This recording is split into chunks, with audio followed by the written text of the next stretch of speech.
Hello there folks, my name is Spoonks and I saw Joyride.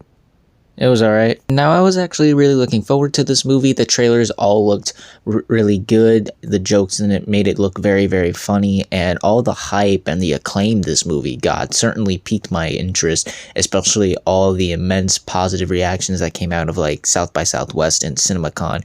And I was really looking forward to see this movie. And while I was disappointed, and I do feel like other comedies this year like Cocaine Bear and No Hard Feelings were funnier, I didn't hate myself from watching this. This was a perfectly fine, average comedy. First, the positives. As a comedy, the main goal of it is to be funny, and I will admit I did laugh enough times to warrant to say that this is a pretty funny movie. A lot of the jokes here and there made me giggle and chuckle, and there are certain set pieces and sequences the characters get into that I found very funny, and I was laughing out loud. Not nearly as much as I thought I would, and we'll get to the stinkers later in the video, but there are certainly a lot of very funny moments here. The best character, in my opinion, was this character Deadeye, played by Sabrina Wu. They were the standout and the highlight of the movie. This was when the movie was at its peak, folks.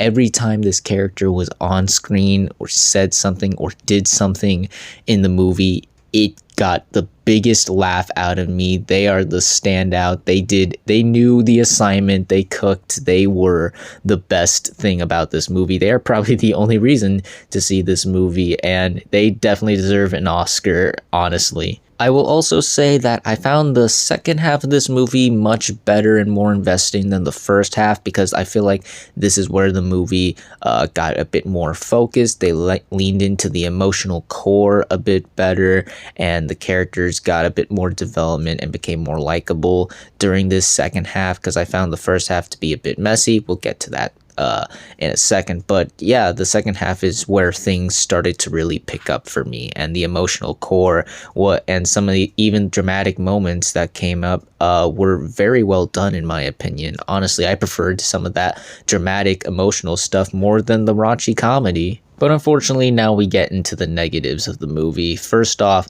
like I said a moment ago, I found the first half of this movie much weaker than the second half. It felt very messy, and it felt like they were struggling to find how to get the main group of characters into the situation they were. I felt the whole business trip angle was a really unnecessary way of getting things going, and I feel like if they just jumpstart with the whole trying to find the birth mother situation, I feel like the goal and the focus of the movie would have been a lot better. I also felt that the movie didn't find the right balance between the sentimentality and the raunchiness. It couldn't decide if it wanted, okay, we're going to be a really raunchy, crass, vulgar movie, or we're going to be a very poignant, sweet movie about finding yourself. It's not that you can't do this. There are plenty of movies that I think that can do this. Again, No Hard Feelings was able to do this, but with this movie, I don't know. It just felt inconsistent with the tone. Like, there's near the end of the movie, without going to spoilers, there's this really sweet, powerful moment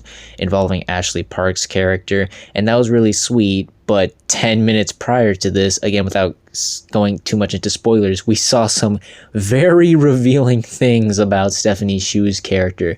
It was like if the movie went from being The Hangover to Past Lives. It was so strange to me. And I know not a lot of this matters, really, because it's a comedy and its main goal is to be funny. And it is funny, but it's not as funny as I thought it would be. Like, a lot of these jokes just felt raunchy just for the sake of being raunchy. And a lot of the one-liners and the certain situations the characters got into just didn't really make me laugh as much as I thought it would. Even times where I did laugh, there was always this voice in my head or this feeling in my gut telling me, like, this is funny and you're laughing, but this should be way funnier than it actually is. So yeah, overall the movie was fine. I probably made it sound worse than it is, but in actuality, it's not that bad of a movie. I wouldn't even call it mediocre. It just wasn't as good as as everyone says, at least to me, at least. It can be pretty funny at times. The second half is much better than the first half, and the characters are fine, especially Deadeye, stand out of the movie. But it's bogged down by some rather hit or miss comedy for me, weak first half, and an inconsistent tone, honestly. If you're like me, you were interested and really looking forward to seeing this movie, the best I could say is if you have seen everything, and I mean everything, like Spider-Verse, Elemental, No Hard Feelings, Indiana Jones, you name it, you have nothing else to see right now, this is a good early Wednesday afternoon at the movies. But if not, you can wait. You can wait to rent this. It's not a bad watch. It's short at the very least, and you'll probably get good laughs. But unfortunately, I didn't think this was the comedy of the year like everyone else says it is. And those were my thoughts on Joyride. What did you all think of it? If you've seen it, did you like it? Did you hate it? Comment down below and let me know. If you like this video, hit the like button. If you like this channel, hit the subscribe button.